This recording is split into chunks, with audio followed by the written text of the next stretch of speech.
Welcome to the latest Motley Fool scoreboard. I'm Anand Chokkavelu, and we've got longtime fools, Travis Hoium and Jose Najarro, giving a 1 to 10 rating to a big tech company that gets into all the exclusive heavyweight clubs, FANG, Mama, Mag7. It's Alphabet, ticker symbol GOOG or GOOGL. Talk about the business first, including factors like industry and competition. 10 is invincible, 1 is hopeless. Both of you are at 9s, Travis. Yeah, this is interesting because we're really high, but the market obviously doesn't think a lot of Alphabet right now. We'll get to that with the valuation, but I think you look at search and YouTube, both still growing double digits. You have the Google Cloud business, which is now pretty sizable business. I think it's over $40 billion run rate revenue. That's growing at about 30% each year.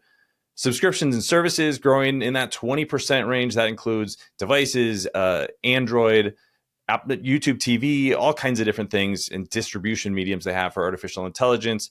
They got a lot of optionality in AI. And then, of course, there's the Waymo business that just happens to be the leader in autonomous driving. That alone could be a $500 billion business a decade from now. I think there's a lot to like about Alphabet. We focus on what's happening with search volume in the month of April. That was, the big news a couple of weeks ago. But you, at the end of the day, very diversified business, tons of cash flow. And I think this is one of those moat businesses that's going to be around for decades. Yeah, and I agree here with Travis. I mean, a 9 out of 10. I think this is one of my favorite companies out right now. I mean, he talked about YouTube search.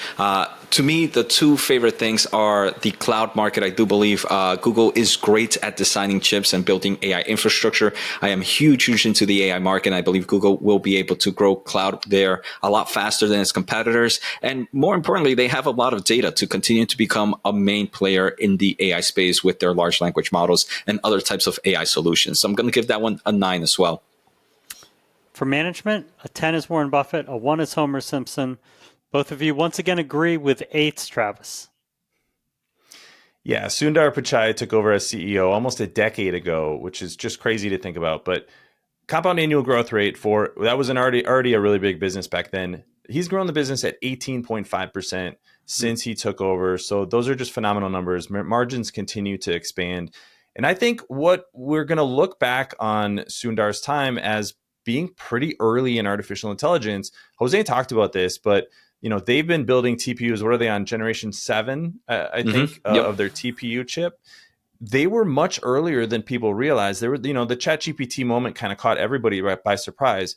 But lo and behold, Alphabet was doing a lot of work in the background with DeepMind. They bought DeepMind very, very early on. So I think they're very, very well positioned. And by the way, they have the capital that they are spending, $75 billion a year. He is putting money where his mouth is when it comes to artificial intelligence and all this cloud investment. I just think he's done a really good job.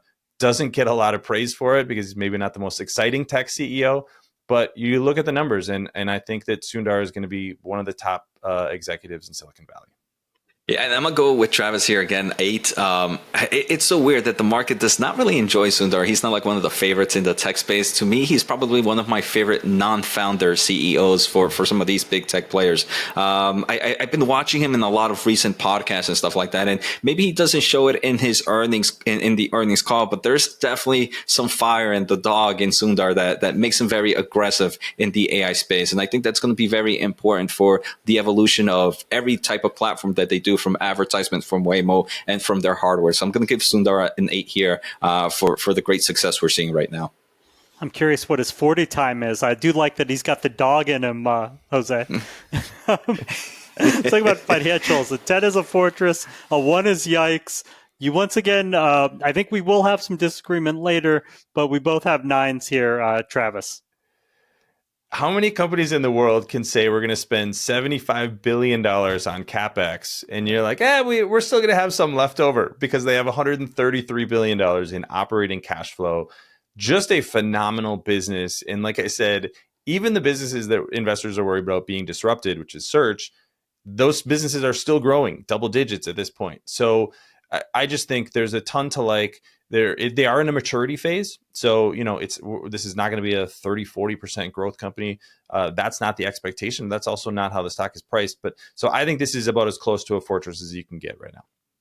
Yeah, and I don't want to continue to parrot Travis, but I have to do it again. I'm going to give this one a 9 here. And free cash flow, I mean, it's insane. Cash flow is still improving. And the company is, this is not a company I'm going to lose sleep for it to continue to invest dramatically into its other bets and into its growth segments like Waymo. I mean, Waymo is now becoming super popular, as Travis talked about earlier on in today's episode. But I think the investments that it's doing in growth, you don't think it's doing it just because of the amazing cash flow it has, but it's investing pretty heavily and still able to return amazing amount of returns to shareholders as well. Jose, let's move on to valuation. How well will Alphabet stock do over the next 5 years? Travis mentioned it was 18.5% compounded over the last decade. And how safe is it? A 10 is a sure thing. A 1 is a lottery ticket.